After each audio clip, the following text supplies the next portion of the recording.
So we're going to talk about kippah. Okay, so this is actually daily Jewish living. We're on the topic of kippah. So why do we wear a kippah? What are some laws connected to it as well? I'm going to do this all in one Dvar Torah.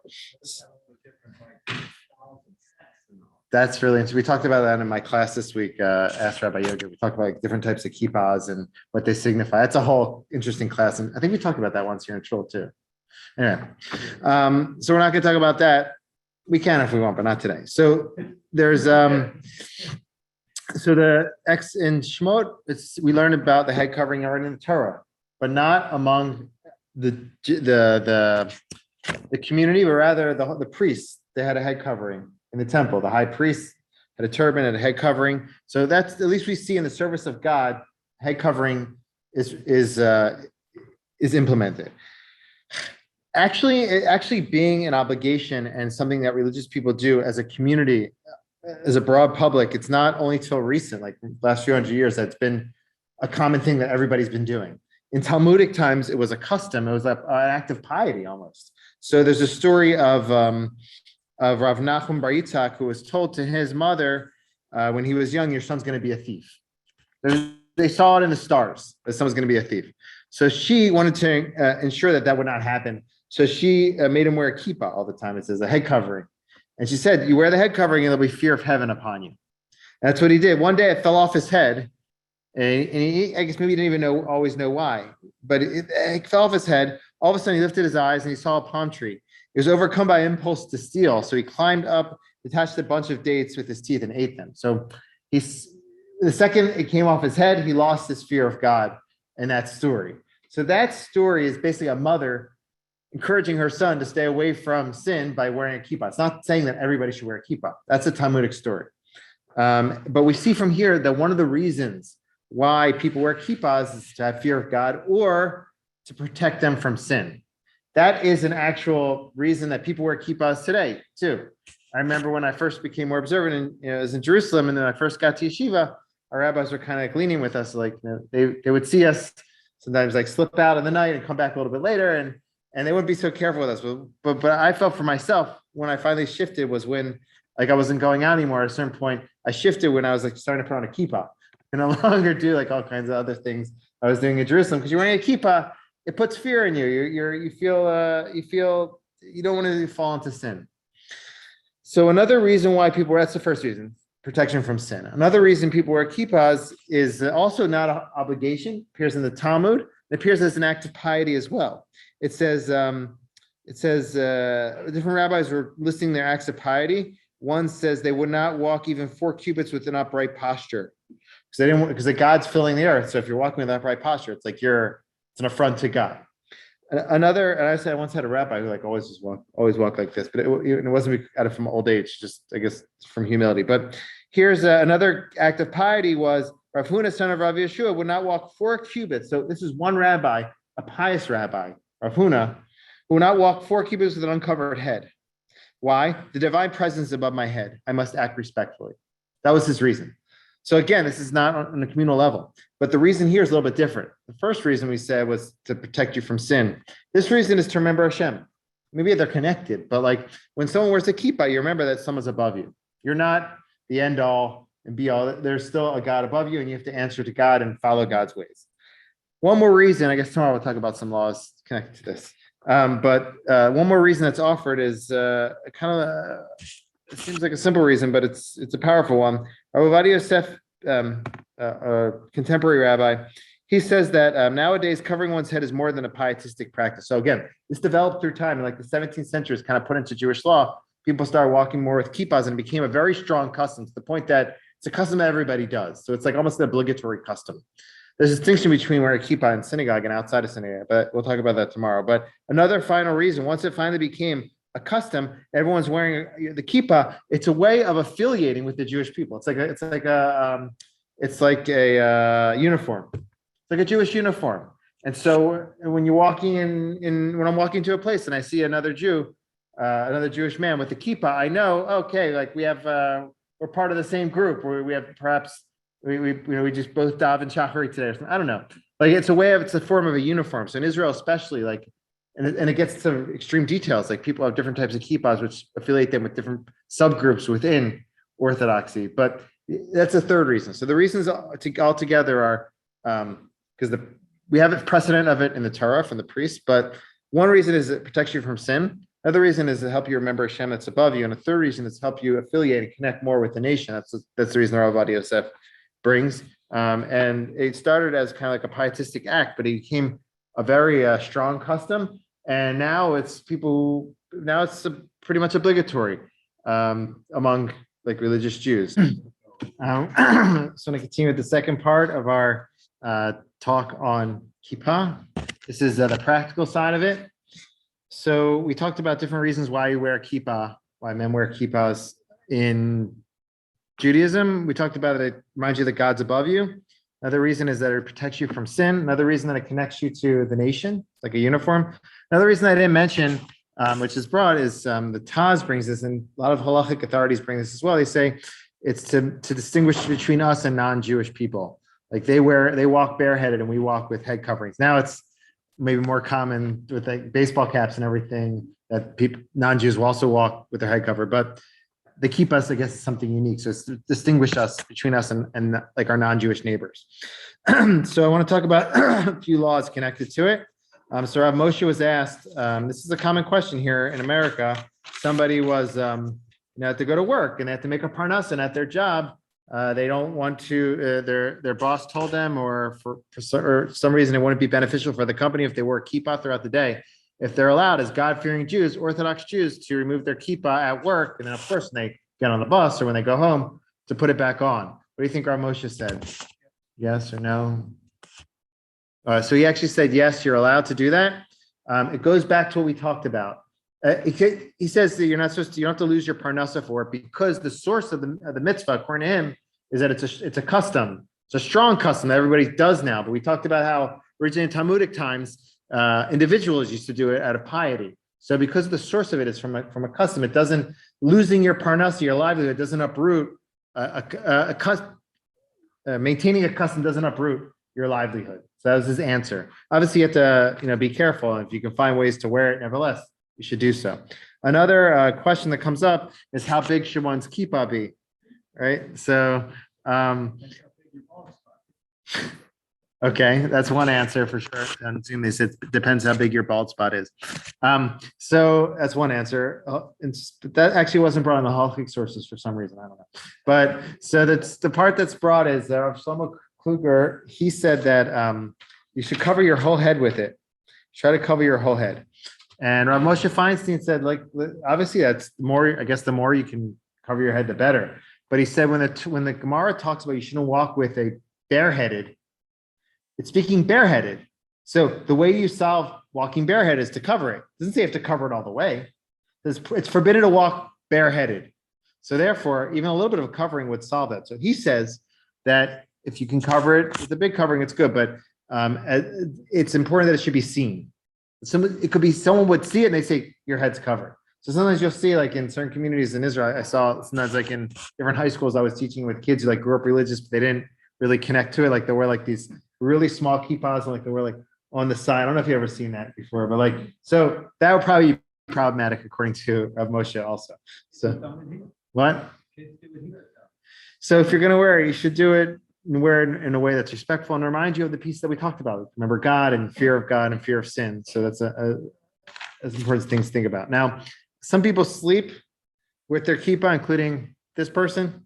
Okay, it's I'm not saying it's obligatory, but I don't know. I find it. My grandfather, my Saba, used to have a special kippah for sleeping that wouldn't fall off in his sleep. When I wake up, I don't know where my kippah is. Like the other side of the bed, whatever. But some people are careful with that. Another thing is, like, let's say you don't have a kippah. Let's say you're without a kippah and you want to. Can you use your hand instead of a kippah? So there's two purposes of kippah. One is like for day to day walking around and moving around in the world. Another one is to say blessings and to be in shul. So if someone needs, like, if you're worried about not wearing a kippah while you're walking around, so you can cover your head kippah with your hand. But for the sake of blessings and going into shul where you have to have your head covered, it suggests in halacha you don't do it with your hand because your hand's part of your body. It's not really considered a covering. So one solution that's brought is to use the hand of somebody else. Okay, you could do that. So you make sure they have a big hand to cover up the bald spot there. I just joking. But another way to go, what people do is that they might cover their head with their sleeve. Some people do that as well. So different ways to go, or to cover it in another way. But that's especially for brachas, for blessings and prayer, and like coming into shul. If you're worried about that, you should cover it. Find another way to cover it beside your hand. If you're stuck, it says like in the worst case, you can cover it with your hand, but it's better to use. So basically, we had 2 installments on what the kippah is, the meaning behind it, some laws connected to it. And today I just want to talk about different types of kippahs and what they mean. And the main message behind this is connected to the menorah. Okay, I have to connect it to the day. So the menorah has 7. Menorah in the temple had 7, not 6, but 7 branches. It says the wicks of the 3 on each side pointed to the middle. I heard there's different reasons for that, but some explain that as long as different opinions are all pointing to the middle, which is Hashem, or our central focus, which is the Torah, then there's space for different opinions and there's diversity. So the same thing goes for kippahs. So there's a lot of different types of kippahs. They're all okay.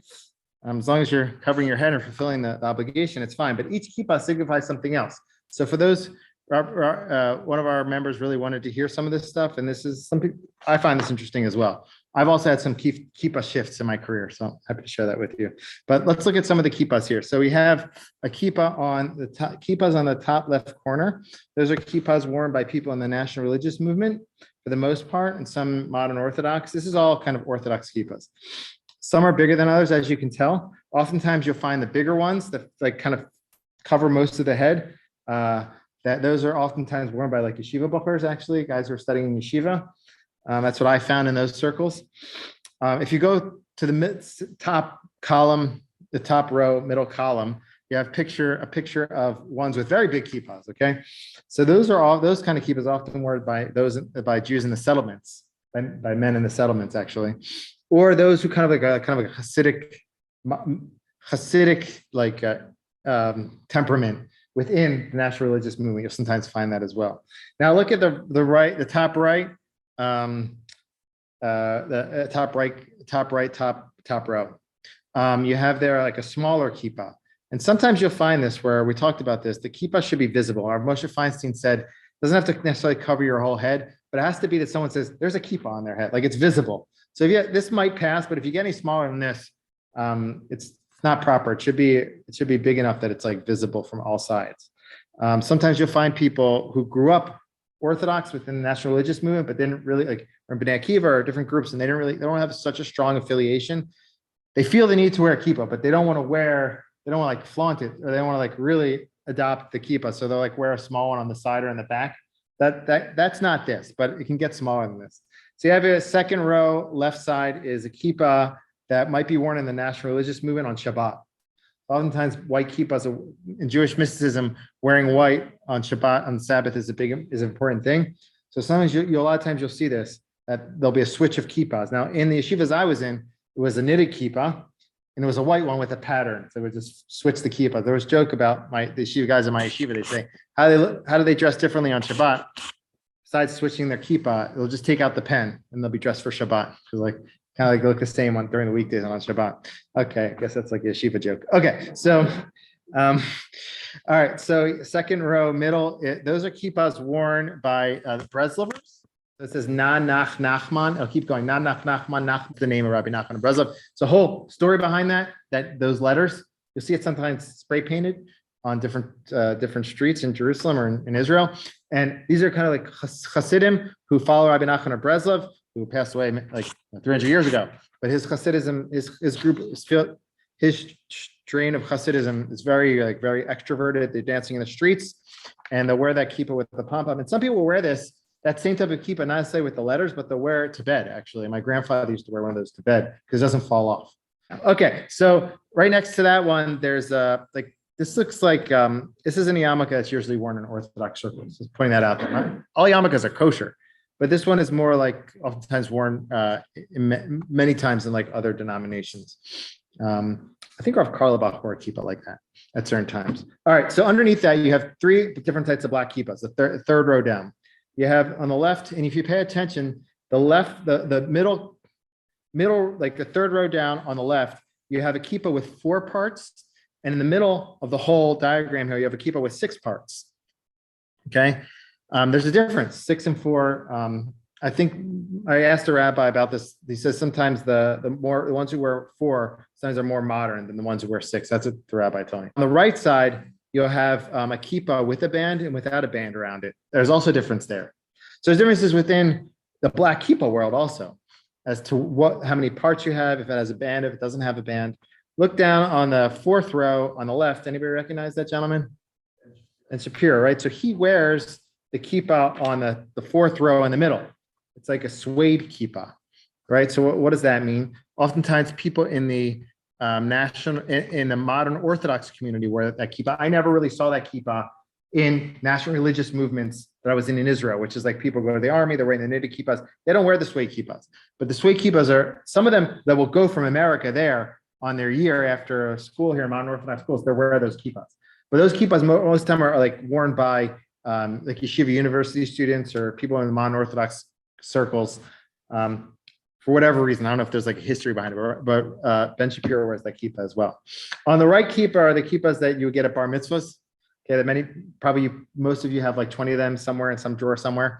Okay, so those often, if someone wears them, like let's say someone came into some of the yeshivas I was in, we would know that like they might not be from the yeshiva world. I'm not saying that it's good or bad. It's just like that kippah is not worn in yeshiva circles for people who are like who like have been there for a while. That's just like, I'm not judging, it's just a fact. And then the bottom left is like another decorative kippah that I think there's some sort of story behind that, but I don't know. But that's also not worn like in circles I was in different time periods. And then the bottom middle column, and then the middle column on the bottom row, that's a Bukharian kippah. I had a time period where I wore that. I just thought it was cool. And someone was like, "Are you Bukharian?" I didn't even know there's like a history behind it. It's like people from that area, Bukharian people, they'll wear that yarmulke. And it kind of like some people in like different religious circles will wear those as well. But they kind of signify those, they originated from Bukharian Jews that wear that kippah. It's also, the kippah fits nicely, like just like pops, you don't have to worry about it like falling off or anything, or any pins or anything. And lastly, you have here just like I guess like different types of kippahs coming together, which I thought was nice. You have a shtreimel, that's a whole other lecture. Hats, shtreimels, that's like a whole other lecture. But you have here like a Jew with like a big kippah. You have one on the left with like a smaller kippah and a ponytail. What I want to show is just that there's many types of kippahs and many types of opinions. As long as everyone's trying to do things for the sake of heaven, and they're, at least from an Orthodox perspective, they're like aligned with the central menorah branch, that all the wicks point to it, then there's room for a lot of diversity, a lot of different opinions. People think Orthodox is like one-dimensional, but it's really, really, really not.